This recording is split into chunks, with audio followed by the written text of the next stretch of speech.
जेठानी शांति के साथ रहती थी। दिखाने को दोनों देवरानी जेठानी एक दूसरे से बहुत प्यार करती थी, लेकिन देवरानी जेठानी के बीच की लड़ाई उन दोनों के अलावा अगर कोई जानता था तो वो थे उनके पति। उन दोनों में हमेशा ही लड़ाई होती रहती थी, कभी खाने को लेकर तो कभी कपड़े को लेकर। ऐसे ही एक दिन सुष्मिता का पति वरुण अपनी पत्नी और अपनी भाभी शांति से कहता है,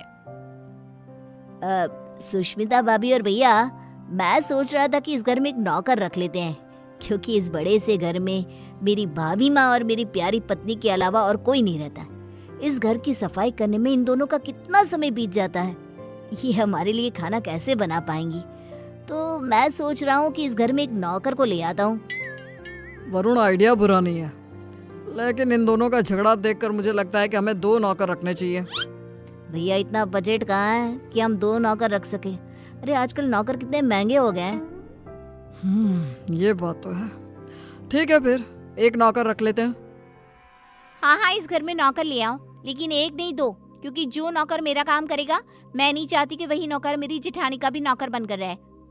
हाँ, मैं भी नहीं चाहती कि मेरा नौकर तेरा काम करे। हाँ, तो कह दीजिए ना जेठ जी को कि आपके लिए भी नौकर ले आए वो। हाँ, मेरा पति मेरे लिए नौकर तो ले ही आएगा ना, क्यों नहीं लाएगा। इस तरह दोनों के बीच एक बार फिर से झगड़ा हो जाता है।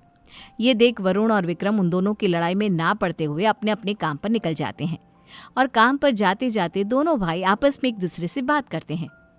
भैया, अगर यही हाल रहा तो हम लोगों को कभी भी खाना समय पर नहीं मिलने वाला। हाँ, तुम सही कह रहे हो वरुण, इसलिए आज शाम को ही हमें एक नौकर का बंदोबस्त करना होगा। इस तरह विक्रम और वरुण अपने काम पर चले जाते हैं, तो वहीं दूसरी तरफ सुष्मिता और शांति की बहस होती रहती है।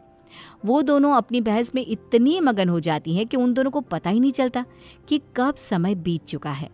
ऐसे ही शाम हो जाती है, और शाम के वक्त जब डोरबेल बजती है, सुष्मिता दरवाजा खोलती है। उसके सामने वरुण और विक्रम के साथ एक नौकर दिखता है। उस नौकर को देखकर सुष्मिता वरुण से कहती है, अरे वाह वरुण जी, आप तो आज सुबह नौकर की बात कर रहे थे, और देखो शाम को आप नौकर भी ले आए अपने साथ।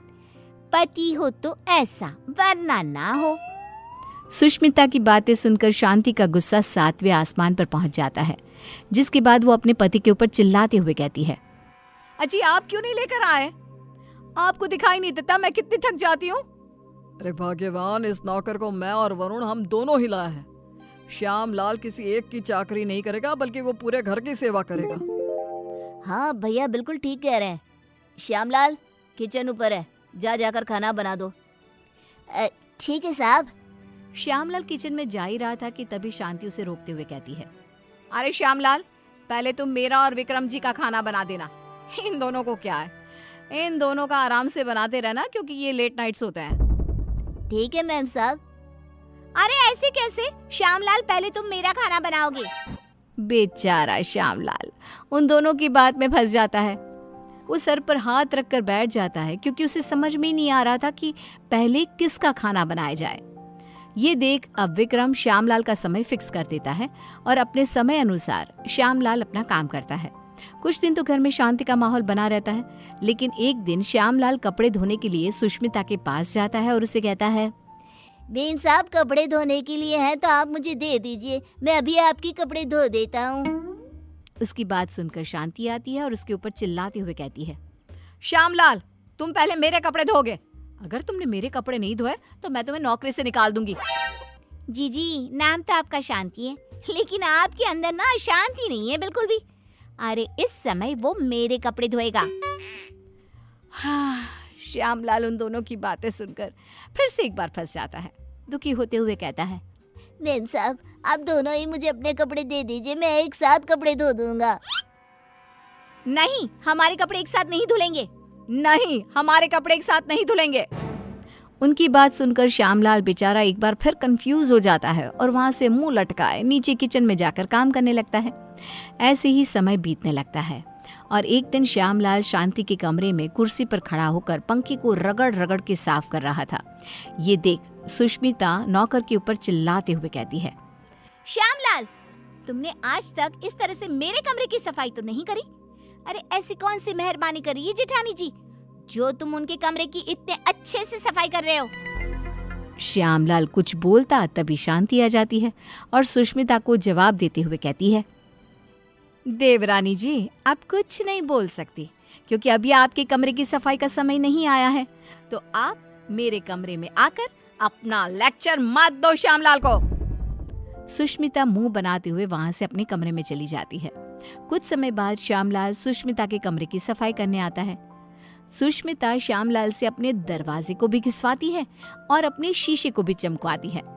कभी अपने कमरे के फर्श को अच्छे से रगड़वाती है और इस तरह श्यामलाल पूरी तरह से फंस जाता है। उसे समझ में ही नहीं आ रहा था कि इन दोनों को कैसे संभाला जाए, लेकिन वो बेचारा करता भी क्या, मजबूर था। ऐसे ही एक दिन श्यामलाल बाजार से सब्जियां लेने जा रहा था, तभी वो खुद से कहता है, क्यों ना मैं एक ही समय पर दोनों मेम साहब की सब्जियां ले आऊं और दोनों को अलग अलग समय पर दिखा दूंगा कि मैं अलग समय पर यही सब्जियां लेकर आया हूँ। यही ठीक रहेगा। इस तरह श्यामलाल सब्जियों को लेकर आ जाता है, लेकिन जैसे ही वो घर में घुसता है वैसे ही उसके सामने सुष्मिता और शांति खड़ी होती है। ये देख श्यामलाल के पसीने छूट जाते हैं। ये देखकर सुष्मिता कहती है, क्यों श्यामलाल, तुम्हारे पसीने क्यों छूट रहे हैं? तुमने कोई गलत काम किया है क्या? श्यामलाल, मैंने कितनी बार मना किया था कि इसके काम के साथ मेरा काम नहीं करना, लेकिन तुमने फिर से वही किया ना जो तुम्हें नहीं करना था। इस तरह दोनों अब श्यामलाल को खरी खोटी सुनाने लगती है और इतना सुनने के बाद कोई नौकर उनके घर में काम कर ले, ऐसा तो हो ही नहीं सकता। इसलिए श्यामलाल ने जवाब देते हुए उन दोनों से कहा, मेम साहब माफ करना, लेकिन मैं आपके घर में और काम नहीं कर सकता क्योंकि एक ही काम दो दो बार करना बड़ा ही मुश्किल हो जाता है। अरे तो क्या तुम उसके पैसे नहीं ले रहे हो? उसकी ये बात सुनकर बेचारा श्यामलाल चुप हो जाता है और ना चाहते हुए भी उन दोनों का काम करना पड़ता है। अलग अलग समय पर एक ही काम 2 बार करता हुआ खुद को देख वो बहुत परेशान होता रहता है।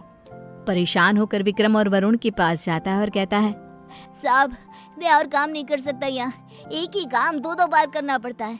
अरे एक काम अगर कोई 2 बार करेगा तो परेशानी हो जाएगा ना, इसलिए मैंने अब ठान लिया है कि इतने कम पैसों में मैं नहीं काम करने वाला। अगर आपको काम करवाना है तो आप किसी दूसरे नौकर को ढूंढ लो।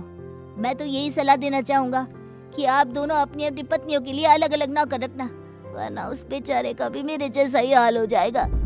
इतना कहकर श्यामलाल उनकी नौकरी उनको ही सौंप कर चला जाता है। इस तरह बेचारे वरुण और विक्रम परेशान हो जाते हैं। कुछ समय बाद उन दोनों की पत्नियां हॉल में आती है और अपने पतियों से कहती है, अरे श्यामलाल कहाँ है? अरे श्यामलाल कहाँ है? दोनों भाई एक दूसरे की तरफ देखते हैं और कहते हैं, वो काम छोड़कर चला गया, तुम दोनों ने उसके नाक में दम कर रखा था। अच्छा, तो हम लोगों ने उसके नाक में दम कर रखा था तो तुमने उसको निकाल दिया ना, तो अब इस घर का काम तुम लोग ही करोगे। हाँ, मेरी देवरानी बिल्कुल सही कह रही है, अब इस पूरे घर का काम तुम लोगों को ही करना होगा। इतना कहकर दोनों देवरानी जिठानी चली जाती हैं। अब बेचारे वरुण और विक्रम दोनों को ही घर का काम करना पड़ता है। घर की सफाई, कपड़े धोते, बर्तन धोते और खाना बनाने के बाद बेचारे दोनों ऑफिस